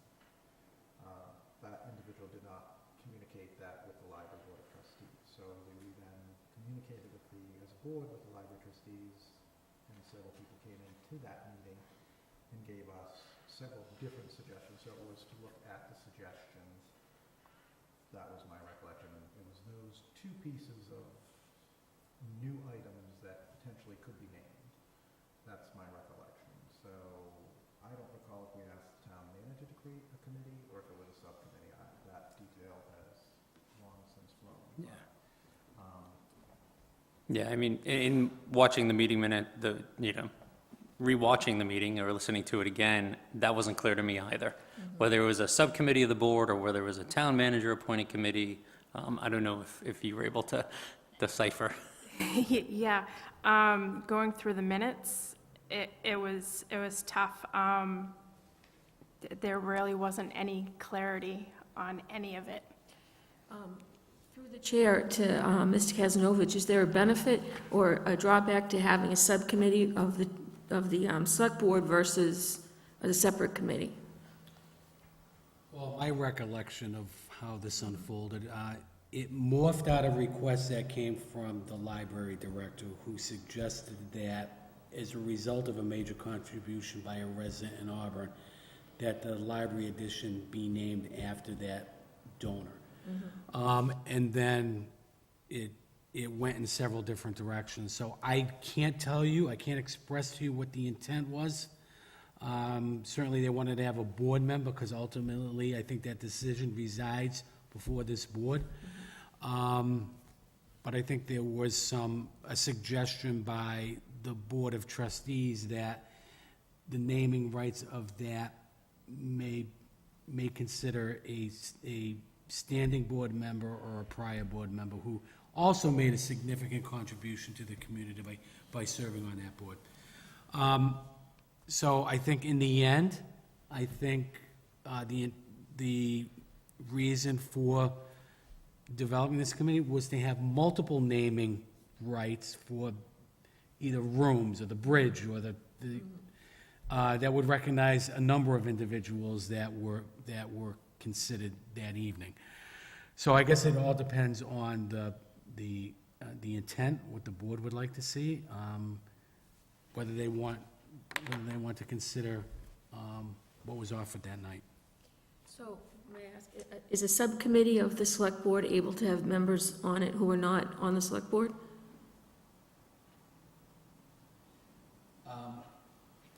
Well, no, I think, looking back on it, they wanted one individual on the BOS. And they wanted one individual on the BOT, which was Matt, and then one resident. So clearly, they didn't want two members of the board. They they didn't consider two members of the board at the time. Unfortunately, Mr. Crane, who was the resident, is now a board member. So, no, it's up to the board. I don't think there's anything in the charter that prevents the board from forming a subcommittee and asking anyone to serve on it. I don't think, of course, I'm not a lawyer, but I'm not going to ask one either.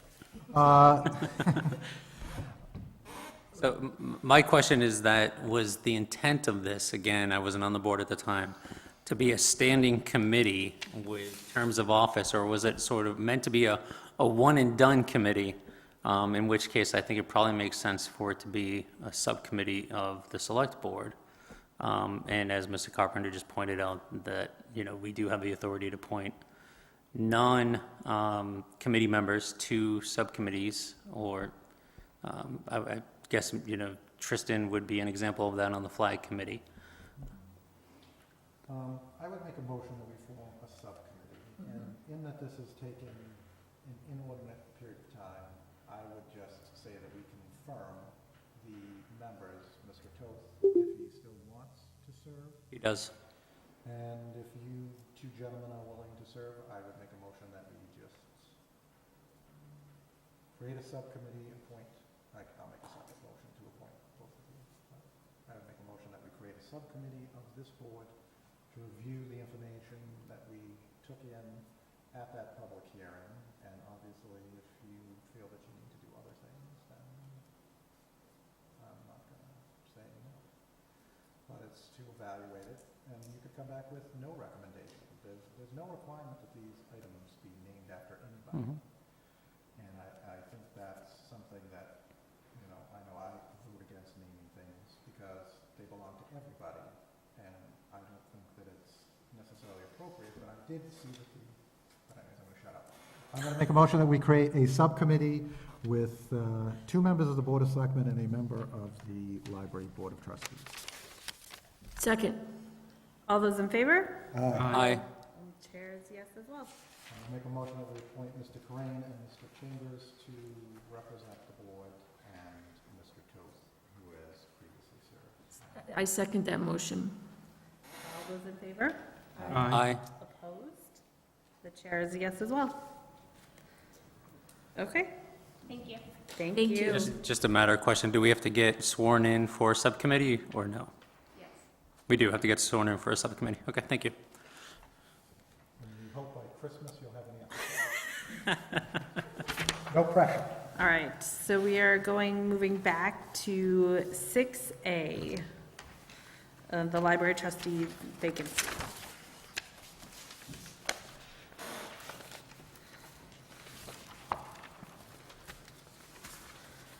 So I believe in our packets, we have, there was one individual who was interested in serving? Yes, Madam Chair, we did receive one on the 27th of September. There is a process in terms of interview, joint meetings. There is a notification process, so we want to know if it's the desire of the board to schedule that for your next meeting and notify the Board of Trustees of that process.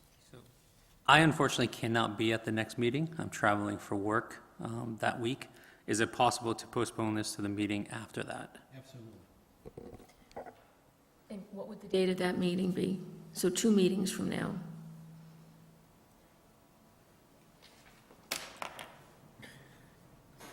Actually, I believe there are 5 Mondays in the...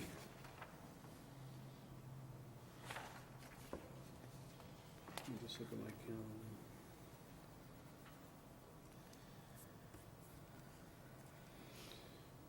So we're at the 10th, so that would put it out 24th, 23rd, the 30th. Remember, the board meets on the 2nd, 4th, and the 5th if it wants to meet on the 5th. You could do it on the 30th. If not, it would fall in November on the 13th. That's the general question, that we have a member or a person. Do we really need to interview someone who we have a person? I believe you're required by Mass General Law, in order to fill a vacancy of an elected board, the two meet, Joint meeting. yeah, the two have to meet and, I'm not talking about. right. I believe our policy is though that each member gets asked 2 questions, et cetera. We can suspend that rule. I don't see the point of asking a member of the public to come in who is graciously accepted or offered to serve. We have one member, what are we going to do, not appoint him? I mean, I suppose we could. Since this is eventually an elected position, I think we should actually follow that policy and interview the person. I agree.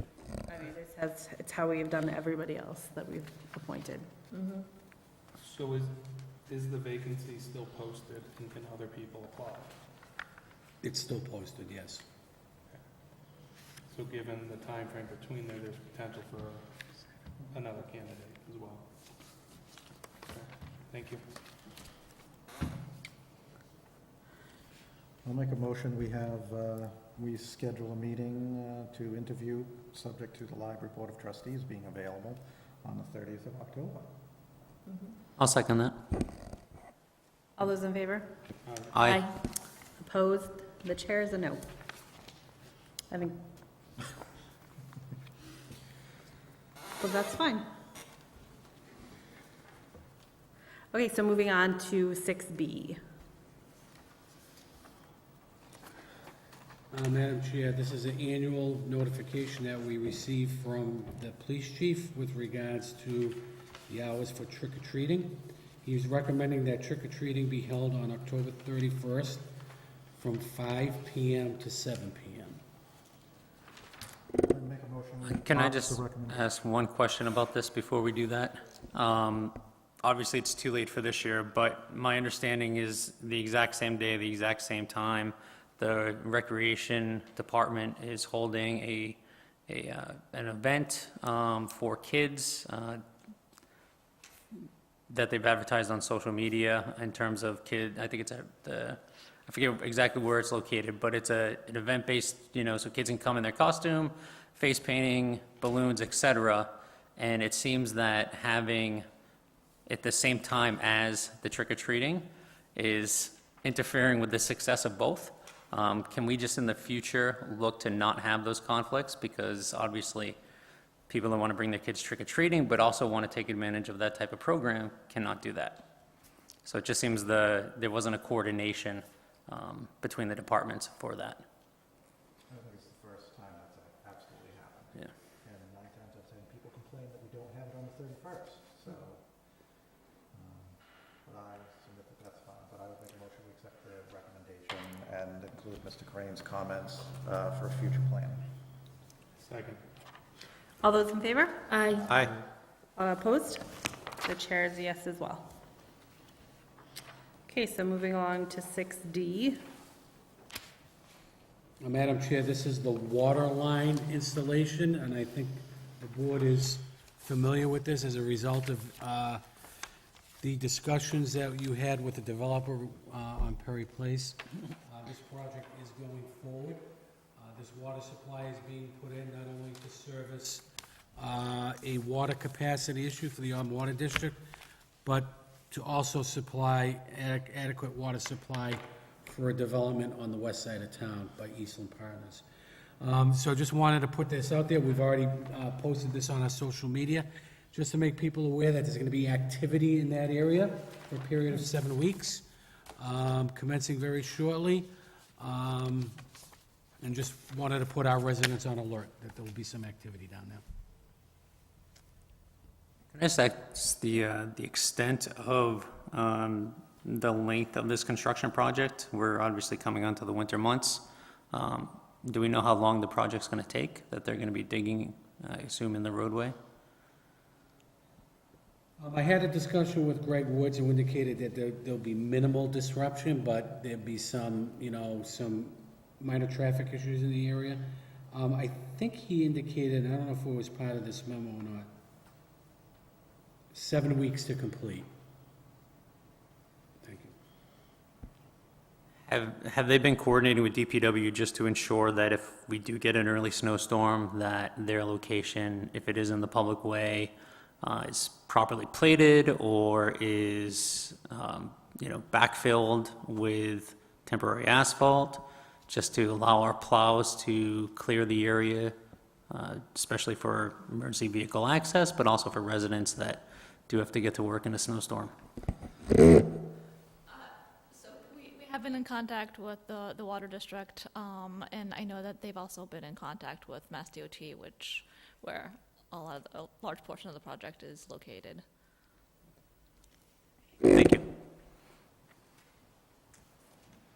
Okay, so we're going to move, are there any other questions? Okay, so we're going to move on to 6E.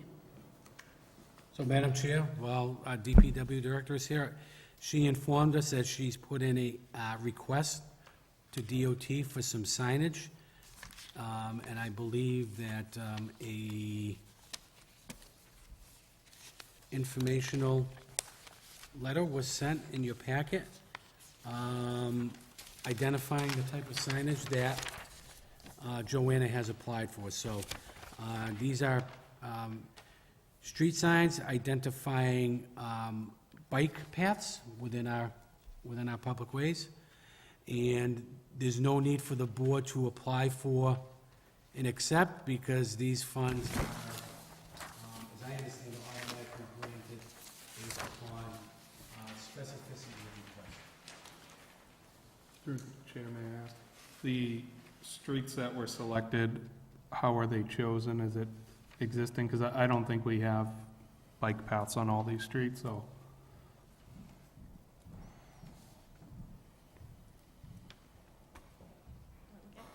So the streets that were chosen were the streets where there are no sidewalks and there's no provisions for pedestrians or bicycles. So, but they are streets where there could be, either because they're close to schools or because we've had some concerns from residents. They were chosen to kind of just, the signs are basically a reminder for the traveling public to allow for 4 feet passing. This is, the sign is actually a bicycle symbol, but it's also for pedestrians as well.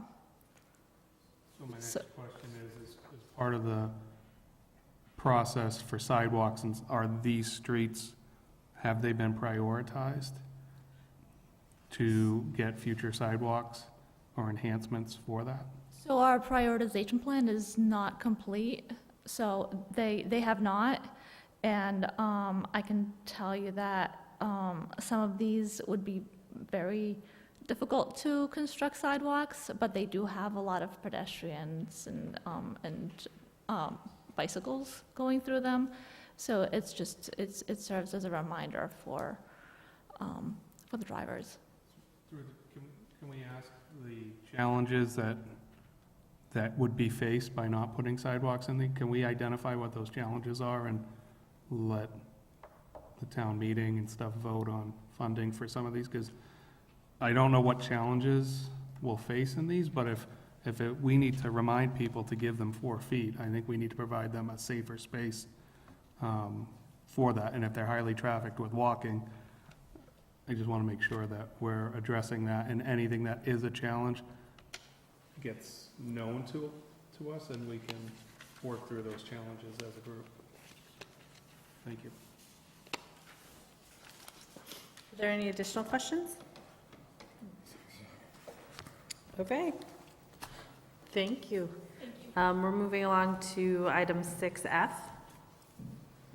Madam Chair, if I could turn this over to my assistant, Dory Vecchio. I think she has a higher level of detail than I'm aware of, but there is a compact grant that Mike has applied for, and That's correct.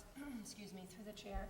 This is a community compact grant. It's for IT.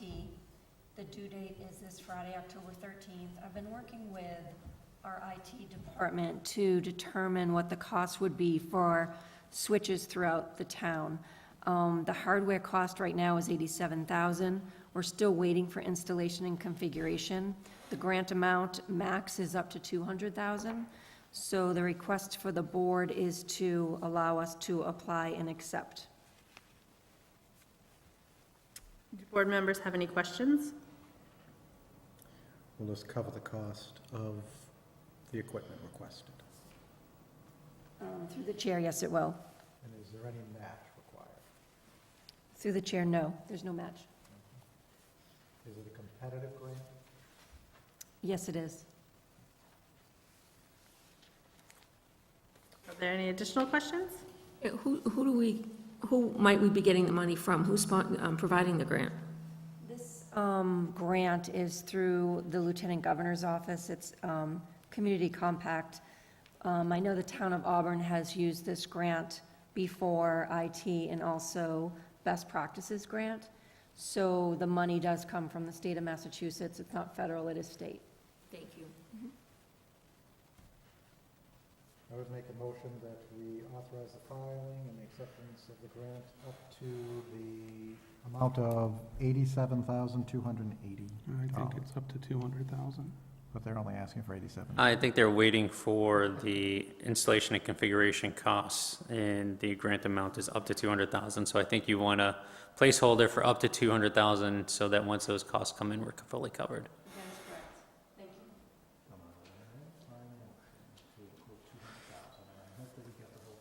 you. Second. All those in favor? Aye. Opposed? The chair is a yes as well. We're moving to 6G, coffee with Congressman McGovern.